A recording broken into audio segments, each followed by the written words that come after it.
Բարև ձեզ սիրելի բարեկամներ, դուք դիտում եք Առավոտի ջերբաժան հաղորդաշարը եւ մենք խոսում ենք ավանդույթների եւ արդիականացման մասին, դրանք բալանսի բերելու մասին։ Եվ այժմ իմ զրուցակիցն է քաղաքագետ Թևան Պողոսյանը, շնորհակալություն Թևան։ Ձեզ շնորհակալություն Ավելյան։ Կար այսպիսի մի ֆիլմ «Սևազգեստ մարդիկ», այնտեղ հատուկ ծառայողները, հատուկ ծառայության աշխատակիցները մի հատ սարք ունեին, չխկացնում էին եւ մարդկանց հիշողությունը, այսպես ասած, վերանում էր, ջնջվում էր։ Հիմա կարող է պատահել, որ այսօրվա իշխանությունը նույնպիսի մի հատ ապարատ ունի։ Այդ ապարատը կոչվում է ինֆորմացիոն մանիպուլյացիոն, որով տարվում է ժամանակին ընդունված էր ասել սոպ օպերաներ կամ ինչ-որ այլ բաներ, որտեղ փորձում են ինչ-որ մի բանը փոխարինել, որտեղ վերանալը, դատարկություն ստեղծելը դժվար կարողանան անեն, իսկ վակումը միանգամից լցվում է մի բանով։ Դրա համար ավելի շատ փորձում են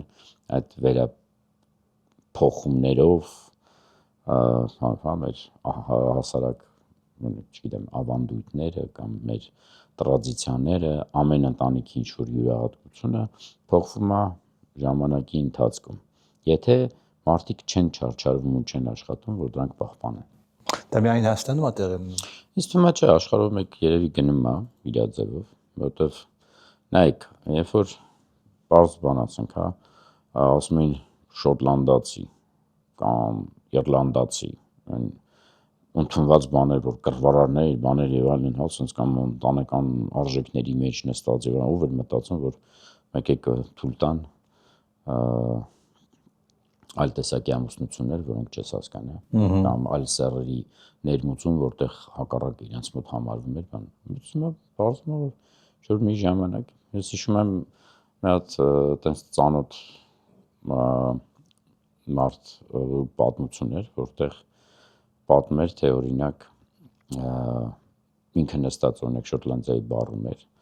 նայում էր, թե միտեղ խոսում էին, որ այդ թույլ էին տալու միասեռականների ամուսնությունը եւ ամբողջ բառը ոնց էր բանանում, մեր մոտ կյանքում չի լինի, բայց անցել էր մի 10 տարի, մեկ է պարզվել է, որ նաեւ իրենց մոտ այդպես բան կարելի էր անել։ Այդ վերափոխումներով են հիշողությանը վերացնում։ Դա այսօրվա դրությամբ շատ բաներում արվում է։ Մեր ազգային Արցախի, հայրենիքի, մեր ժամանակների, մեր պապերի եւ հայրերի երազանքների կամ արած գործի արժեքը փորձում են կորցնել, ջնջեն։ Այն նրանով ինչի իրենց թույլ կտա ավելի լավ ապրել։ Իրանց, ոչ թե մեզ։ Բնականաբար։ Մենք նույնիսկ չեն էլ մտահոգվում իրենց եկող սերունդների համար։ Որովհետև մի բան կա, թե օրինակ ասենք, եթե դու քո գալիք սերունդներին սիրում ես, դու փորձում ես հասկանալ, ես ինչ կյանք եմ իրան ապահովելու։ Դրա համար ինչ է պետությունը ձևով, օրինակ ասենք, պահպանեն իրենց ինքնության էլեմենտները, անուններ են վրան դրել։ Այլ պարագայում կլներ պարզապես ինչ-որ մի բան, որոնց առանց անունի, օրինակ հանրապետություն։ Ինչ են ասում այդ օրինակ ասենք։ Կամ ոչ թե Թևան Պողոսյան, այլ XY։ Հա, այդտենց է կարային բաներ, ասենք, կամ ինչ-որ գործարանները, որ անուններ են դնում եւ այդ բրենդավորման բանը խոսում է, չէ՞։ Հազարավոր օրինակ խմորեղենի բաներ կա, բայց ամեն մեկ ինչ-որ մի հատ անունի մեջ է գտնվում, որտեղ յուրահատկություն կա։ Այդտենց պարզապես կասեն հուշակեղեն եւ այլևս որևէ անուն, յուրահատկություն, ինքնություն չի լինի, այդ դրա մեջ է հիշողությունը կորելու։ Մարդ կարծես թե պաշտոնական քարոզությունը, ինչպես որ ասացիք, ունի ջնջելու երկու կետ, որոնցից ամենակարևորը ցեղասպանությունն է եւ Արցախը։ Դա ինչը որ մեր ինքնության մասն է։ Բայց հայ տեսակն են ուզում ջնջեն։ Նրանց հետո հայել չեն ասել։ Դա հնարավոր է։ Ինձ թվում է, որքան էլ մենք ուզենք, մենք չենք կարող դա մոռանալ։ Էդնոս կարող է լինի, որտեղ կասեն հայ, բայց ինչա դա, ով գիտի։ Օրինակ նայեք, պարզ մի հատ օրինակ, մեր ազգային հերոսներից մեկը Մոնթե Մելքոնյանը, ում նաև անունով հետո շատ երեխաներ են կոչել, բայց պատմությունը ինչա, որ ինքը նույնիսկ ուսանող ժամանակ է ընկալել ինչա նշանակում հայ։ Որովհետև սովորելուց իր դասախոս ասել է Մելքոնյանն, ոնց դու հայ կական ազգանուն ես, նոր է ինքը դրանից հետո իմացել եւ այլն, եւ երբ որ իր մեջ արթնացել է, ինքը գնացել է եւ նվիրել է իրան ազգային խնդիրների ծառայելուն, հա, եւ Լիբանանում է պայքարել հայերի համար, հետո աշխարհում մեկ եւ վերջում եկել է Արցախում հայրենիքի պայքարի համար։ Իսկ հիմա պատկերացրեք այդ դեպքը չլիներ Կալիֆոռնիայի որևէ մի շուտ քաղաքում միգուցե եւ Յան ազգանունով ոչ հայ կլիներ։ Իմ նախնիները կարծես թե ինչ որ հայ Նույնիսկ նախնիների մասին կարողա չհիշել։ Բանեք այդ իմաստով ամերիկան շատ հետաքրքիր է, երբ որ փորձում են իրենց ասեն ես ամերիկացի եմ, բայց երբ որ կա ընտանեկան արժեք, իրեն հարցնես ինքը իր բոլոր ինքնությունները կասի։ Տատիկս իռլանդացի էր, մյուսը հրեա էր, այս մեկը, չգիտեմ, այս մեկն էր, ես 7-8 հատ ինքնության աղբյուրներ ունեմ եւ ամեն անգամ կարողան։ Այդ այն ընտանիքներն են, որտեղ փորձում են այդ ամեն ինչը փոխանցեն։ Դա պահպանվի։ Բայց կան վստահաբար ընտանիքներ, որտեղ դա չկա, այդ մարդը ինքը պարզապես որ ամերիկացել ասում ես, նկարագրի մեջ ավելի շատ միգուցե կասի 8 քաղաքում ապրել, 7 հատ աշխատանք փոխել, բայց այլևս որևէ կարևորություն չկա ուրիշ ազգային բանի մեջ։ Բայց դա նայեք ձևավորում է նորից վերջում ասելով ամերիկացի։ Ոնց բոլորը հասկանում են, որ բնիկ ամերիկացիները կապ չունեն բանի հետ։ հնդկացի չի ինքը, հա։ Բնականաբար։ Հիմա նայեք, այն որ տարածք կա, այն ինչ որ այսօր է մեր բանում, հա կա։ Մարդիկ ապրում են, բայց ինչով է ինքը Հայաստանի Հանրապետություն, հայկականի։ Այդ դա փորձում են վերացնել։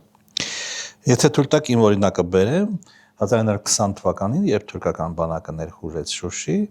իմ տատիկը 16 տարեկան էր եւ նրանք ամբողջ ընտանիքով տեղափոխվել են Թիֆլիս։ Մինչեւ 88 թվականը,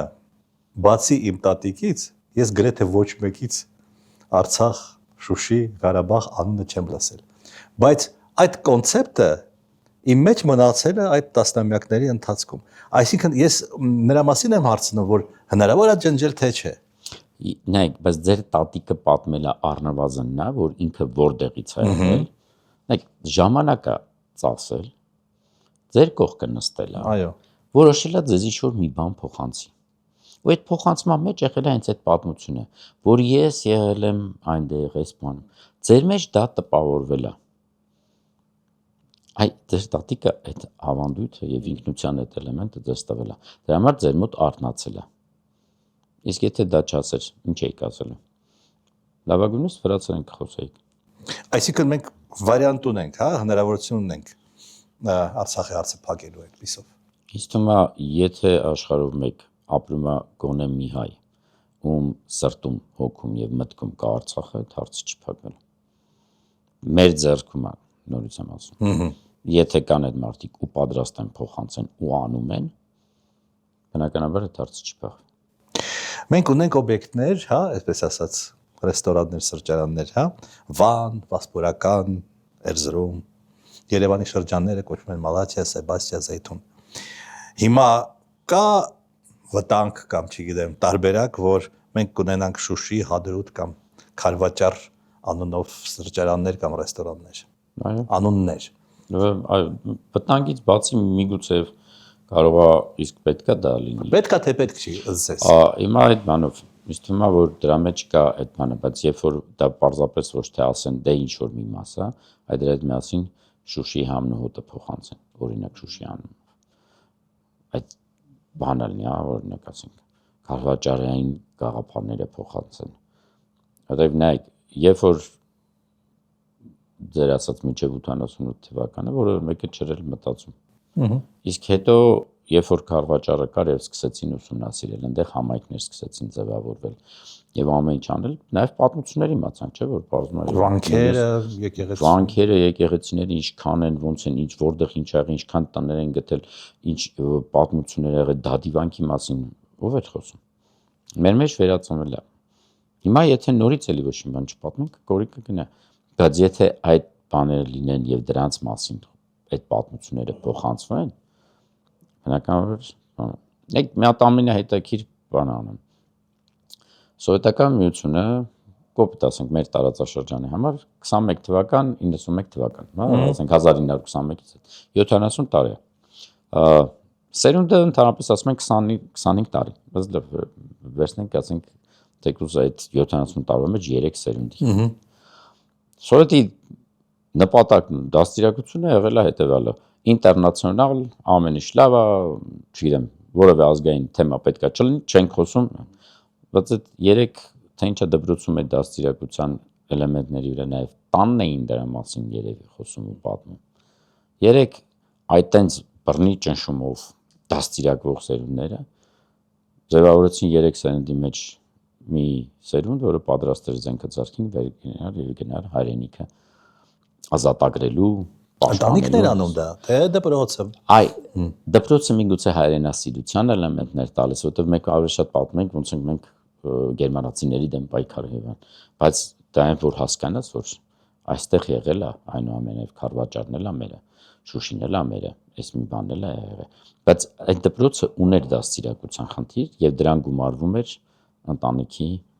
փոխանցումը իրական պատմության մեջ։ Իսկ հիմա նայենք 91-ից 20 թվական 30 տարի, հա,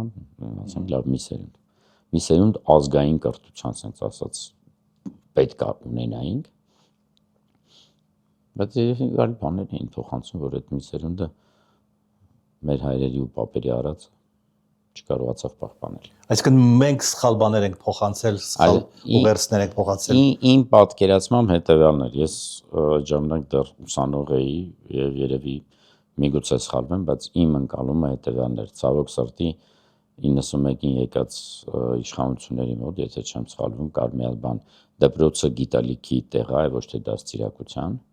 դաստիարակությունը պետք է ընտանիքում ոնց ասած տեղի ունենա։ Դպրոցում սովորացնում էին մաթեմատիկա, ֆիզիկա եւ այլն, լավ թե վատն էլ է մի կողմ եմ դնում իր բոլոր խնդիրներով, թե որտեղ ենք հասել սովետական ժամանակի հայկական գիտության մակարդակով եւ նույնիսկ դրանից հետո, բայց այնուամենայնիվ 2-ին գումարած 2-ը բացատրում է, որ 4 է, ուրիշ բան է։ Բայց դաստիարակության բանը, որը պետք է ընտանիքներում ունի, իսկ վատ տնտեսական բաներում ընտանիքներում տղամարդիկը դուրսնեին, ներսնեին, չգիտեմ, միգուցե շատ բաներ ունեցանք այն ինչ որ ունեցանք։ Ու ինձ թվում է այդտեղ է եղել գաղտնիքը, որ ընտանիքում մենք շատ ժամանակ զլանում ենք դաստիարակելու երևույթից։ Ու դրա համար էլ հիմա ամեն 4-րդ բառը այն անդաստիարակա, չգիտեմ, ինչ բառը, որոնք նույնիսկ չէին ելնում, որովհետև ասում են ընտանիքից դուրս եկած մարդը ոնց կարա տենց լինի։ Հիմա այն երիտասարդները, որոնք ոչ տարիք են նայում դեմը, ոչ մարդու արածին են գնահատում, ինչ բառ ասես պատրաստ են դիմացինին ասել։ Մանավանդ գրել Facebook-ում։ Դե այդ գրելն էլ հələ ոնց թե հայազգը գրելու ունակությունները բացվել էին։ Տանը օրագիր պահել սեփական երևի չունեն, բանանելու կամ ստեղծագործելու այդ սոցիալական ցա։ Եվ սրա մեջ կա այդ խնդիրը, որովհետև ես վստահ եմ, որ ինձ պապիկս չէր թողում ես մի հատ վատ բառ ասեի, կամ բացատրում էր ինչի չի կարելի դա ասել, կամ որ լսել ես նույնիսկ մեկը մյուսի մասին մի բան ասել, արդյոք դու դա տեսել ես իմանում ես թե չէ։ Հայրիկս դրանից ավելի խիստ էր ու ավելի բաներ։ Հիմա դրա համար որ ասում են ես ինքս ինչ չեմ կարա մի մարդուն որը չեմ ճանաչում ինչ ասես ասա։ Դա իմ մեջ պարզապես ներքին կոնֆլիկտի խնդիր է, եթե դու չես։ Իսկ եթե մարդիկ առանց իրար ճանաչելու, այն էլ բանանելով, պատրաստ են ոնց ասես վիրավորեն, ուրեմն ինչ-որ մի բան բաց ենք թողել, չէ՞ դա ասել։ Դեռ չեմ հավատում, եթե քո ծնողը ասել է, սեղանի շուրջ բանն է, եւ իրանք այդ վարքագծով ապրել են, որտեղ նայեք, այդ բանն էլ գաղտնի չէ՞ լի։ Երեխային ինչքան ուզում ես ասա, ինքը միևնույն անելու նա, ինչ որ ինքը տեսել է։ Դա որտեղ դա մեջ։ Ուրեմն տեսել է, որ արել են, որ հանգիստ արել է։ Այստեղ էլ կա խնդիր էլի։ Եթե մենք վերադառնանք հասարակական, այսպես ասած, ընկալումներին եւ պատմությանը, պաշտոնական տեսակետն այն է, որ այն նարատիվները Արցախի եւ ցեղասպանության վերաբերյալ, դրանք խանգարում են նորմալ խաղաղ հարաբերություններ հաստատել հարևանների հետ։ Խանգարում են, թե չեն խանգարում։ Բնականաբար նախկինում էլ չեն խանգարել եւ նորմալ հարաբերությունների համար պետք է պայքարել։ Ասենք ինչ անշան հարևանների հետ նորմալ հարաբերությունները։ Հարևանը գա ձեզ ամեն օր ծեցի դուք ինչ անեք։ Ասենք որն է։ Կարող է հարևանը ամենասկզբից բարեգութեր գտնվել, մենք էլ բան չենք անում։ Ուրեմն պետք է այդ կարգավորես, չէ՞։ Եթե ձեզ ամեն օր ծեցում են, ինչ եք անում։ Սկսում եք մարզվել, որ մի օր պաշտպանվեք։ Ու հետո միշտ պետք է այնքան ունակալ եք, որ դիմացինը ձեզ չնեղացնի։ Երբ որ ասում են հարևաններ, հայազգը ինչ էր արել, որ ցեղասպանել են։ Հայրենիքից զրկել են։ Դե էլի տեսություններ ունեն դրա վերաբերյալ, որ ԿԳԲ-ն արել է այն ինչ որ 1800-անի թվականների երևույթները, դե բնականաբար։ Իսկ մենք ինչ ենք արել։ Թուրքիան ասել է մեզ, «Վայ, ինչ լավ պոպուշիկ եք, բանա, մենք էլ որոշել ենք իրաց դեմ էինք»։ Իրեք ինչ որ այդ հեքիաթները միշտ կան, թե մարդ ոնց է սիրում մեղքը գցել ուրիշի վրա։ Երբ որ դու այդ այլ ամիգուցե դաստիարակություն, ինչ որ լինի ինքդ քո ճանապարհ։ Նայեք Պարուս Սևակը միշտ հետաքրքիր բան ուներ, չէ՞, իր բանաստեղծության ворթուց որ ասում էր. «Մի սիրի ասֆալտարած ճանապարհ, դու ինքդ քո ճանապարհդ հարթի, ինչքան էլ դժվարին ու քարքարոտ լինի»։ Եթե քեզ տանը այտենց են դաստիարակել, դու բնականաբար մեղք ոչ թե մտածում ես ոնց գցես վերևի հարևանի վրա, ներքևի հարևանի վրա, այս կողքինի վրա, այն մի կողքինի վրա, դպրոցում բանում եւ այլն, ինքդ քո վրա ես աշխատում։ Այդ այն մեզ արա, որ ավելի հեշտ է ապրել մեղավոր գտնելը։ Իսկ այդ ոչ թե չարչարվել, այլ մեղավոր գտնել։ Կան ինչ-որ թեզեր, որոնք հնչում էին 1988 թվականին եւ որոնք այսօր այնուամենայնիվ հնացել են։ Իսկ չէ՞ որ ամենավարձականը միշտ ասում են հնացվածն է։ Լավ մոռացված։ Լավ մոռացված։ Մոդան էլ է էդի բնության օրենքն է։ Այսօր ինձ թվում է 88 թվականի բոլոր թեզերն էլ այսօր շատ ավելի արձիական են հանուն Հայաստանի հանուն գալիքսոնների համար, քան թե մենք պետքա մտածենք, եկեք մի հատ ուրիշ ձևով ասենք։ Ինչ ասեմ, հայրենիքի կորուստը ոնց այլ ձևով նկարագրեմ։ Ասում էլի մեզ չի դրանով բնա փոխվելու։ Չէ, ամբողջովին արձականացած են եւ դա է եղել հիմքը։ Եվ դրա համար էլ օրինակ անկախության հռչակագիրը իր բուն իմաստով ավելի ճիշտ է նկարագրում ինչի համար միշտ ցկտումը պետքա լիներ։ Եվ այդ մի փաստաթուղթն է, որը չէր փոփոխվել, չէ, երբևէ։ Համար հիմա ինչ են ասում։ Ոչ թե ասում են փոխեք, այլ վերացրեք։ Որտեւ իր արձիականության մեջ ինքը այսօր ավելի ճիշտ է նկարագրում այն ինչ որ պետքա Հայաստանի Հանրապետության։ Արդիականացումը այնուամենայնիվ պետք է եւ սկսվում է գաղափարից, չէ՞։ Իրագործման գործիքներից։ Նայեք, ճաշ պատրաստելը։ Բայց դու կարաս դանես բաց կրակի վրա, ոնց անում էին շատ։ Նայած հետո օրինակ հիմա օջախներ են հորինել, ոնց է դա անում։ Բայց այնուամենայնիվ դա կրակա եւ ուտելիքն է։ Հիմա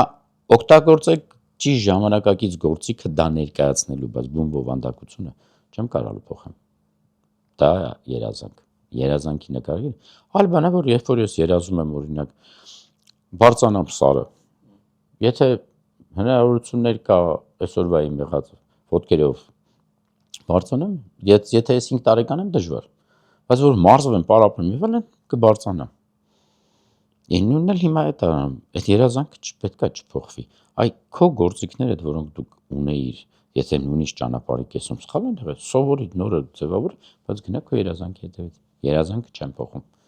Փոխում են այն ինչպես ես կհասնեմ այդ ճանապարհի աճ եւ ցախ գնալով կամ ինչ-որ նոր գործիքներ ձևավորելով երազանքս կյանքի կոչել։ Գործիքները, այսինքն գաղափար է։ Ենթադրենք ռեֆորմացիան, չէ, Լութերի ինչ որ գաղափար էր, որի հետևից գնացին կամ բոլշևիկների, չեմ ասում լավ վատ, ինչ արդյունքներ։ Չէ, կարևոր չի, այստեղ լավ ու վատի խնդիրը չի։ Նայեք, մարդիկ կան, որոնք հավատացել են, չէ, սոցիալիզմի բան կամ բոլշևիզմի գաղափարի բան, չէ, սոցիալական գիտություններ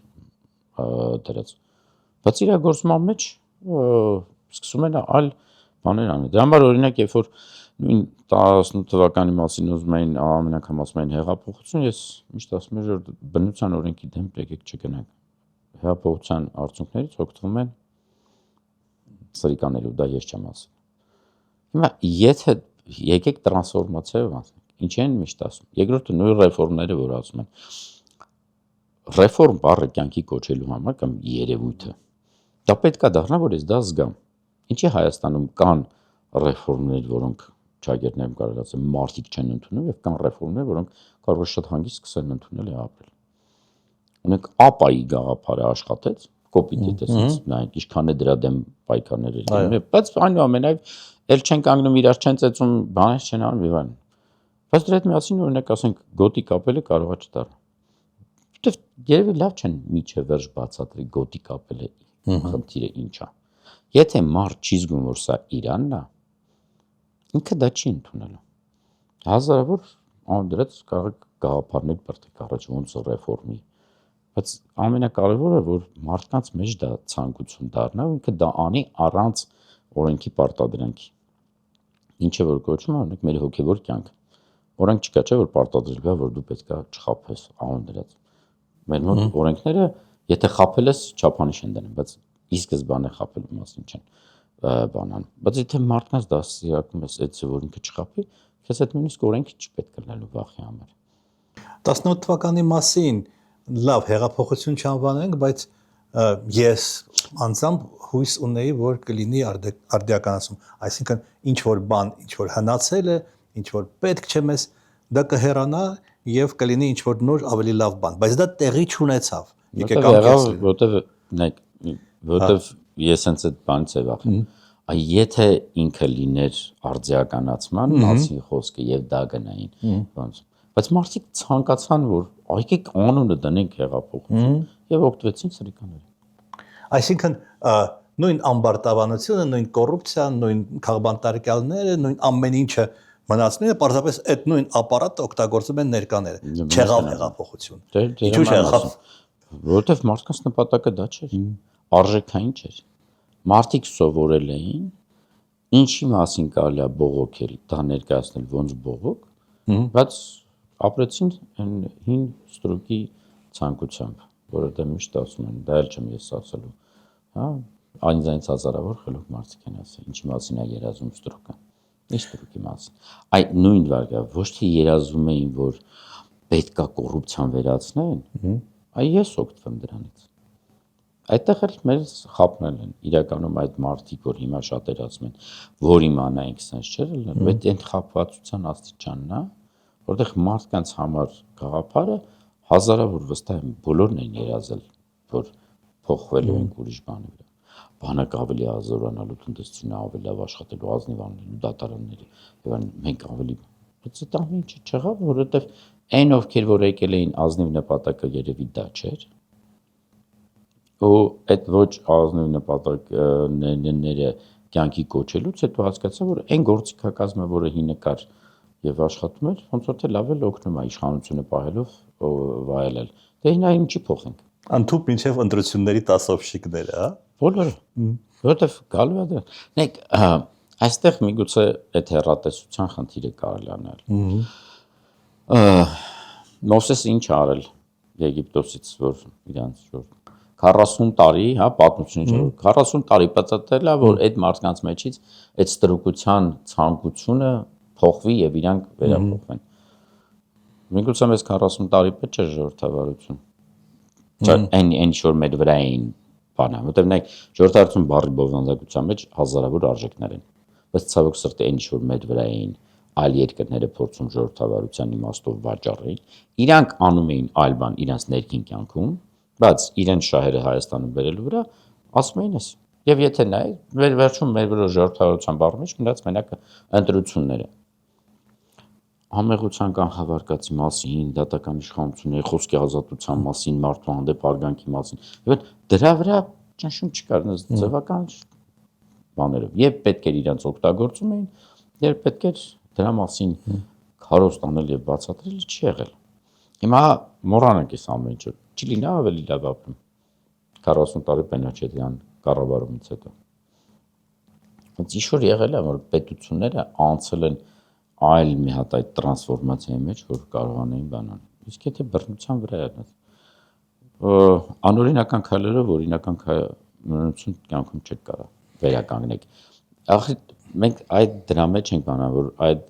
տեղեկատվական մանիպուլյացիաներով մեզ շատ ժամանակ այնքան են մաղում, որ մենք եւ ինձ ասած կորցնում ենք հասկացողությունը, բայց ոնց որ թե մենակ մերը չի աշխարհում եք։ Այն չեն օրինակ ասում բանա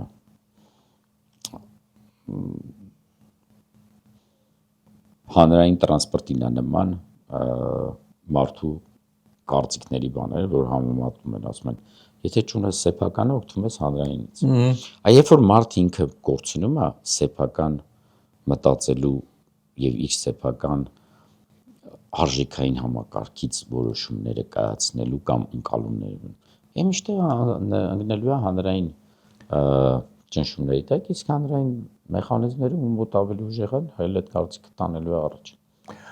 Վերջին հարցը՝ խաղաղությունը, խաղաղության տեսլականը, թոքից ազատվելը, աշխարհաքաղաքական, չգիտեմ, նախկինի թոքից ազատվելը։ Դա գաղափար է, որը կարող է տանել հասարակությանը։ Խաղաղության բառը բովանդակություն ունի։ Եվ ցավոք սրտի այդ բովանդակությունը մենք չունենք նկարագրած։ Որն է հայկական խաղաղությունը։ Որն է իմ համար խաղաղությունը։ Դուք խաղաղ եք, երբ որ տեսնում եք ձեր ընտանիքը լավ է, առողջ են, զարգանում է, ճիշտ է, կարող եք վեր գնալ ձեր պապական գյուղը, ինչ-որ մարդկանց տեսնել, հիշատակներ, ազատ խոսքով օգտվել եւ խաղաղություն է, չէ։ Իսկ երբ որ այդ ամեն ինչ չկա, Ադրբեջանցու համար խաղաղությունը Հայաստան չնելն է։ Իրանք դրա հետևից են գնում։ Բայց նույն բառով են նկարագրում։ Եվ դա է հենց նույն նաև տեղեկատվական լավ, այդ մի օրինակը չեք ուզում խաղաղության բառից վերցնեմ, ասենք, հող, որ ասում ես, ամենահետաքրքիր բանից մեկը, բոլորը կհասկանան ինչ է։ Բայց երբ որ ասում ես զինվորի հող, ինքը հայրենիք հասկանում, հա բան։ Գյուղացուն ասում ես հող, հասկանում այն դաշտը, որից ինքը ուտելիք է կերտում։ Գույքի վաճառողին, որ ասես, հա, դռնին։ Հող, որ ասես, ասելու է գույք, որը վաճառեմ։ Նույն բառը տարբեր մարդկանց մոտ կարա անկալումներ, այդ նույնն է խաղաղությանն է վերաբերվում։ Եթե ես չեմ կարող գնամ մեր պապական շուշաբանդես, եթե չեմ կարողանում պապիկիս անունը, որ դրած է գնամ իր գերեզման ու ծաղիկ դնեմ իր այդ իմ մոտ արդեն մի բաժինը պակաս է։ Ես էլ ոնց կանամ այն խաղաղության ընկալումը զգամ, որ ապրել եմ։ Եթե դու կորցրել ես քո հարազատներին, ոնց կարաս այդ խաղաղության խնդրի հետևից գնաս։ Երբ որ փորձում են շահարկել կամ ինչ-որ բաներ, միշտ է կարակ ապագայի մասին խոսում։ Հաջորդ սերունդների համար են կերտել։ Այդ հաջորդ սերունդը ստե ապրելու է։ Այդ հաջորդ սերունդը որ ստե ապրի,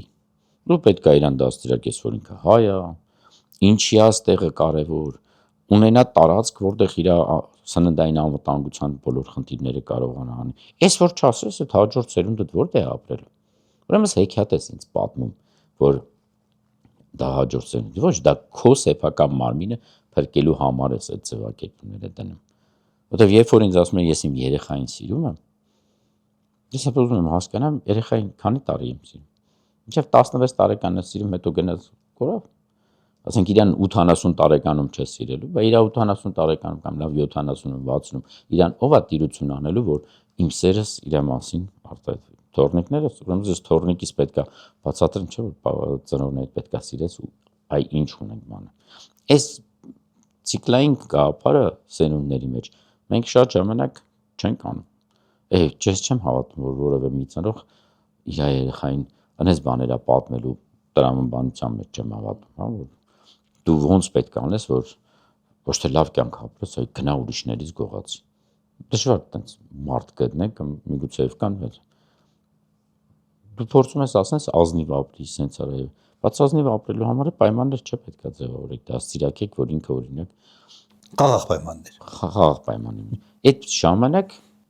աշխարհով մեկ, եթե ես մեր ընտանիքի մեջ եմ, լավ, բայց երբ որ դուռը բացում եմ, դուրս եմ գալիս, ես արդեն պետք է նաև այդ խաղաղության խնդիրը հասկանամ, ոնց եմ ամբողջ այդ շենքի, ասենք, այդ հարևանների կողքը անել։ Հետո նաև միջազգային իմաստով հարևան։ Եթե հարևանները ուզում են քեզ ջնջեն սպանել, իմ երեխային այստեղ պահելու համար, որ ինքը խաղաղ ապրի, ինչ պետք է դաստիարակեմ, որ դու պետք է պատրաստ լինես։ Այստեղից էլ ծնվել այն հայտնի ասացությունը, ցանկանում ես խաղաղություն, պատրաստվի պատերազմի։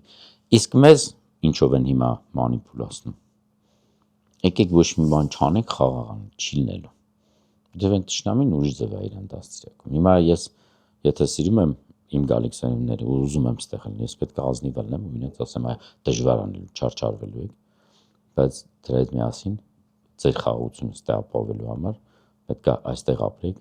զգակով եք, հայ եք, ձեր այդ բաները դաստիարակենք, ձեր չանենք, որ Հայաստանի Հանրապետությունը լինի, այլ պարագայում նորից ասում, տարածք ու բնակչություն միշտ էլ կա ու կա։